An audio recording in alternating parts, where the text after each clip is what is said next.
The Canadian Revenue Agency just completed an audit of the Islamic Society of British Columbia, and while the results should alarm every Canadian and British Columbian. The Islamic Society of BC holds charitable status, and they operate a mosque in the province called the Masjid Al-Hidayah, an Islamic cultural center in Port Coquitlam. You may recall earlier this year when I reported on the sentencing of the former imam of that mosque, Saladin Bar, to a 3.5-year prison sentence after he was found guilty of sexually assaulting a young woman inside the mosque in 2013. This is the mosque in British Columbia I'm the most concerned about. Whenever it's in the news, it's never good.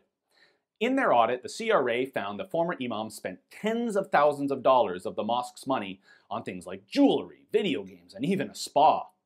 And for that, the Islamic Society of BC was fined.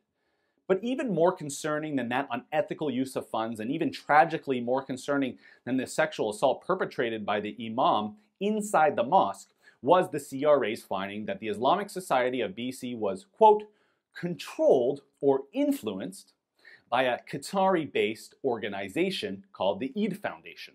And now that foundation has been accused in the past of supporting terrorism. But the unconscionable part is the fact that the CRA did not issue any penalty to this Islamic Society of BC for this connection. Nothing at all. Now, this is actually fairly interesting how this all fits into the current state of international affairs and geopolitics.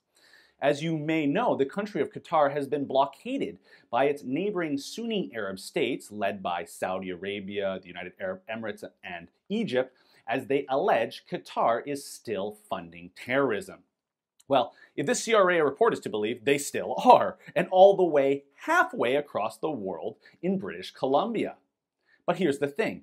I still can't understand that after all we've done to secure our society from the threat of Islamic terrorism since 9/11, be it enhanced airport security or metal detectors at sporting events or even increased surveillance, the CRA does nothing about the Islamic Society of BC, even when there are allegations of Qatari terror ties. So far, no revocation of their charitable status, no RCMP investigation that we know of. The CRA talks about educating those in non-compliance, and I get that for most cases, even in the political charity cases. But when it comes to terrorism connections, actions need to be swift. The story was first reported by Global News, who got their hands on some CRA documents that described the terror-connected Eid Foundation's relationship with the Islamic Society of BC as having, quote, maintained some level of control or influence over the affairs, unquote.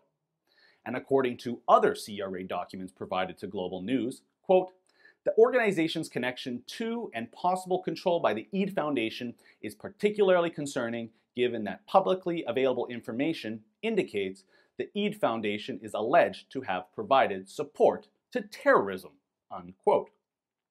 Global News also reported that the Eid Foundation began funding the Islamic Society of British Columbia all the way back in 2005. This is tremendously concerning, obviously. Canadians have been extremely lucky thus far that in the era of Islamic terrorism striking the West, Canada has either thwarted or avoided any major terror incidents to date. But I think that in part that has led to apathy and the assumption that this just won't happen in Canada. Islamic extremism is already here. Look, to be frank, we've already seen honor killings in this country, and we've seen the defense of female genital mutilation recently. And when we examine exactly what many Islamic societies in Canada and the US might really be affiliated with, then it becomes quite concerning. Often, but not always, when a mosque is run by an Islamic society, it is often a front group for the extremist Muslim Brotherhood. Today, the Conservative Party raised this issue in Ottawa surrounding the Islamic Society of BC's ties to this alleged terror group. And while that's a good start, we need to see action from the Canadian Revenue Agency if we really want to end the influence of questionable foreign groups funding Canadian mosques.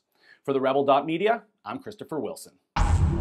Oh boy, are we excited for a brand new fall lineup at the Rebel.media, and we've got some new shows coming your way. Go check them out at the Rebel.media/shows. You can see a new show coming from my friend Sheila Gunn-Reid, our UK star Tommy Robinson, and if you sign up now before October 2nd, we'll give you a discount. We'll give you a premium membership for about $70 for the year. The Rebel.media/shows.